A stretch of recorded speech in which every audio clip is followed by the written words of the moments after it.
literally a floating island of garbage in the middle of the ocean right now. Yeah. I think it's called Puerto Rico.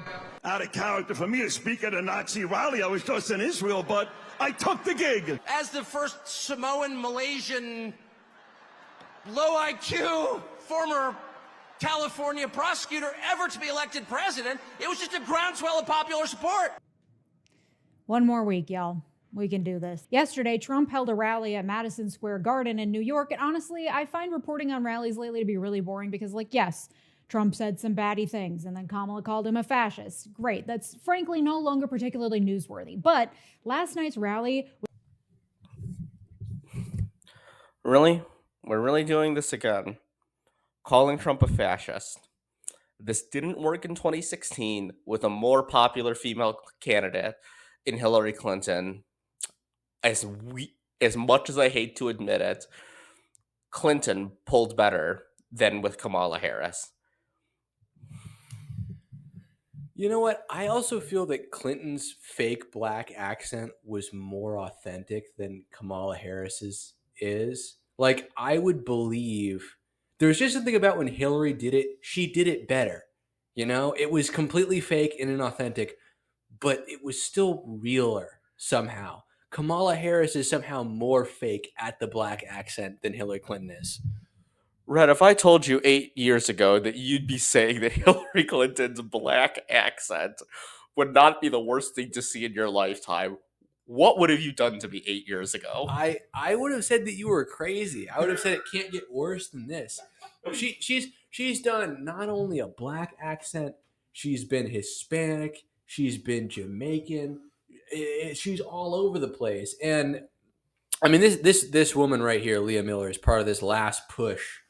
She responded. You have, I think there was some Atlantic article and a New York Times article as well, where Trump is for really real a fascist. Not that he resembles fascism, but he literally is a fascist. This is their final push, their final desperate move, their final gambit to convince people not to vote for him. And it's as shameless and as ridiculous as it looks. What were you going to say? was a bit different, just in the level of racist, bigoted, hateful vitriol, which was turned up to 11. Frankly, Trump is feeling the heat because Kamala is out fundraising him and she's pulling ahead of him in many polls, so he's leaning into what he does best. Who is this woman's copium dealer? I don't know, but I I want some of it too. It's strong stuff. If you're watching this, please give us your information in the comments section below.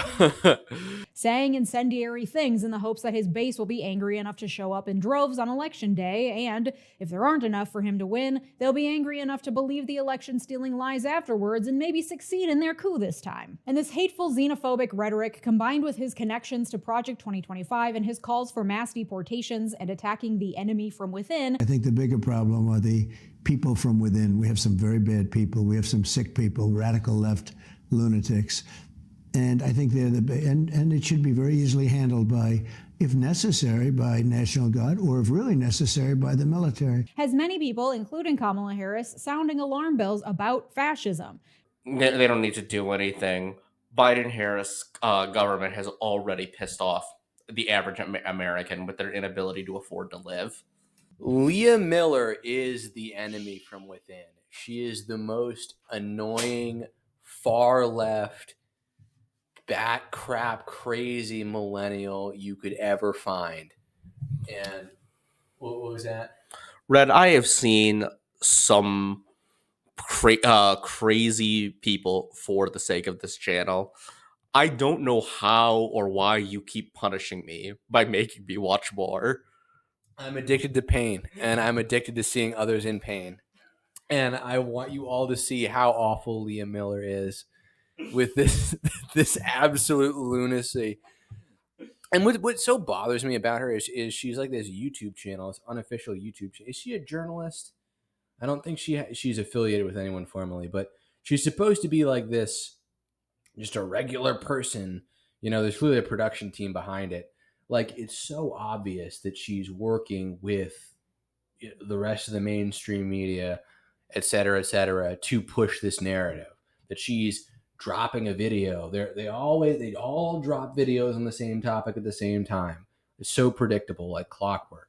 It's somehow a more sane version of Destiny, as much as I hate to say it. I guess she's just more presentable than Destiny. Destiny's a little unruly. This woman's more put together than he is, but I wouldn't say any more sane.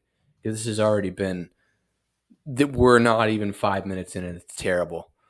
Trump even speaks positively about Hitler and is looking for generals with the same level of loyalty as he had.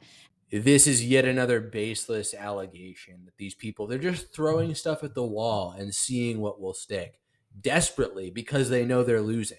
And so while I think comparing politicians and movements to Hitler and Nazis is a bit overblown generally, and I avoid doing it because it should be reserved for when the comparison is actually particularly apt, I think we have reached a point where the comparison is particularly apt. We're actually serious this time. Trust us, guys. We are not the boy that cried wolf. So today, we're breaking down the fascist things Trump has said during his campaign and comparing that to Hitler. We all study the Holocaust in school and learn a lot about the aftermath of World War II, but taking a look at the years leading up to the war, the things Hitler said and the way he took power is, let's just say, instructive. And all the more reason to show up and vote this year for Kamala Harris, whether you like it or not, frankly. I just want to say there was no Night of the Long Knives with Mike Pence. Is that worth pointing out? Like, we haven't had a Night of the Long Knives with Mike Pence. Do you think that factors in at all, or is that am I racist for pointing that out? Not quite. Again, I don't like to admit it. Studying the rise of Hitler is important. It's something that is understudied in American schooling. To suggest that we are in a similar place as in 1930s Germany, though, is maddening. Yeah. For those of you who know, it's not for the reasons you think. Now, what makes a fascist? Unlike other political ideologies, fascism is unique because it doesn't have one clear theoretical framework, and instead it adapts to the specific cultural and historical conditions depending on where in the world it manifests. It is generally an amalgamation of a few key ideas. 1. Radical nationalism. In fascism, the ethnically and culturally homogenous core of the nation is the most valuable and central aspect of political life. We must do everything in our power to return to that historical homogeneity, whether real or imagined, as a means of protecting the nation from the threat of outsiders, both external and within our own borders. So this is why you should be fine with Venezuelan gangs taking over your apartment complex. Number 2, populist authoritarianism. Fascism promotes the idolization and mythologization of charismatic central leaders. Leaders who are seen as embodiments of the people's will and of the nation itself. Oh no, there's a guy everyone likes. This is literally 1930s Germany. But seriously, all the supposed parallels she draws throughout this entire video are just totally superficial. This video has no substance. It's just a complete hit piece, a ridiculous hit piece, an alarmist, fear-mongering hit piece. Which falls in line with fascism's belief in authoritarianism, wherein the leader is infallible and above the law.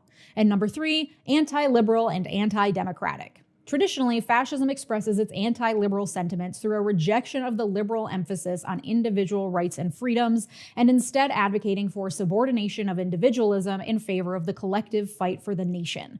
Democratic processes are weak, bureaucratic, and inefficient. The will of the nation must be implemented through swift, decisive action by the idolized leader, who embodies the will of the nation anyway, so let him just do his thing. Unlike traditional conservatism, which advocates for order and tradition, fascism brings a revolutionary fervor and populist rhetoric that alienates traditional conservatives as well as liberals. It is more radical, more movement-driven, and, as I said, more willing to fudge traditional political ideology in order to achieve the ultimate end goals of radical nationalism and populist authoritarianism. Not having Venezuelan gangs take over your apartment complex is radical, apparently. And so all of this begs the question, is Trump a fascist? Well, I hope based on all of the information I've just shared, it's a pretty clear and resounding yes from you, but let me just connect the dots so it's extra abundantly clear. Let's take the core aspects of fascism in turn. 1, radical nationalism. Check. Trump's Make America Great Again slogan imagines a made-up past as a vision for a utopian future, and central to that is a shared American identity. What that identity is depends on which group you're asking, but generally that's going to be white, Christian, heterosexual family units. You mean like how upwards of 80% of this country was for most of its history until the 1980s or 1990s or so? Trump isn't even proposing a moratorium on illegal immigration. He did cut it substantially during his term, during his first term, but he didn't cut it off entirely. Like, this is such a ridiculous smear that this woman is putting on him. This is made clear by the work Trump and his followers do to attack anyone who doesn't follow that mold. Immigrants, Muslims, trans folks, black single mothers, anyone who doesn't fit the mold is open for ridicule, with the end goal being a return to this imagined shared identity. This isn't just in people's imaginations, though. America did have a stronger shared identity. Even though there were conflicts, even though people didn't always get along, the country did feel more unified, and now it's feeling less unified. What are you going to say, though, Alex? Kind of going off of what you said, that this shared unity was even sort of leading into the early 2000s. It's not until the post-Obama era that we see this radical division of things not even a decade ago would have been considered, well, minor. Yeah, people suddenly started taking things very personally, started cutting off relationships, started, we're not going to talk to you because you think this way and it's a problem that you say these things. Like, America did have more unity despite its problems before the Obama era. Number 2, populist authoritarianism. Check. When asked, Trump's followers, at least the ones who make it in the clips from rallies, indicate a willingness to completely ignore his words and actions, to completely accept his felony record because he is infallible, he is above the law, he is godlike, and he is not to be questioned. They don't care. There's a classic cartoon that shows other convicted felons. There's Gandhi, there's Nelson Mandela, and then there's Trump. All of these people who came out of the woodwork to say these things about Trump did so after he ran for president. It's not so that his followers are just ignoring all the facts and truth. It's that all of these allegations aren't credible. And there are, in fact, a very large number of people in positions of power who have a vested interest in discrediting him, whether or not these things actually happened. The thing she referenced earlier with the whole general's comment he supposedly made, it's just someone saying that he made that comment. There's no proof he actually did. Despite his nonsensical ramblings and inability to talk in full sentences, Trump has a charm to him that allows him to win people over and make them feel like he's one of them, despite embodying zero of the same qualities of most of his followers. And I suppose Kamala is supposed to embody the majority of her followers. Yeah, she's somehow more relatable than Trump is. This is completely ridiculous. Not to mention, she really straight up just said that Trump can't speak in full sentences. Like, this is the highest level of derangement. It's something just liberals say. Also, ironic considering who Kamala's boss is. I know, right? He's literally senile. It clearly wasn't a problem 4 years ago for her. 2025, and Trump himself would have him at the helm of a government stripped of checks and balances, stripped of regulations and government agencies, and stripped of any civil servant who hasn't professed a loyalty to Trump himself. Number 3, anti-liberal. Check. Trump's flavor of anti-liberalism is an example of how fascism is able to adapt depending on where and when it's manifesting. This is America. An outward declaration that people should give up individual freedoms for the good of the collective is a hard sell in the most individualistic country in the world. So anti-liberalism instead manifests itself a bit more discreetly. Yes, we care about freedom of speech, but only the speech of the right people. Yes, we care about freedom of the press, but we sow doubt in the mainstream media and any media that isn't loyal to Trump wherever possible. And this is coming from the group of people who want official fact checkers to regulate misinformation and believe there should be punishments for spreading so-called misinformation. Yes, we believe in freedom of religion, but only for Christians. Individual freedoms in Trump's fascism all come with a caveat that render them applicable only to the group of people who fit into the aforementioned made-up traditional identity of the nation. And number 4, anti-democratic, also check. You hear it in the dog whistles that have been adopted by his followers. We're not a democracy, we're a republic. This boomer talking point, which is literally true about American government, by the way. We are not a pure direct democracy. We are a democratic republic. This boomer talking point is now suddenly a dog whistle. This is astounding. This woman believes this stuff. You see it in Project 2025 and in Trump's own professed plans. Fire civil servants who aren't loyal, replace judges with loyalists, get rid of the administrative state in favor of a concentration of power in the hands of the president who can act swiftly and decisively without the inconvenience of regulations, unchecked by other branches or by the will of the people. Most Americans are now in favor of the border wall, by the way. I just thought that was worth pointing out.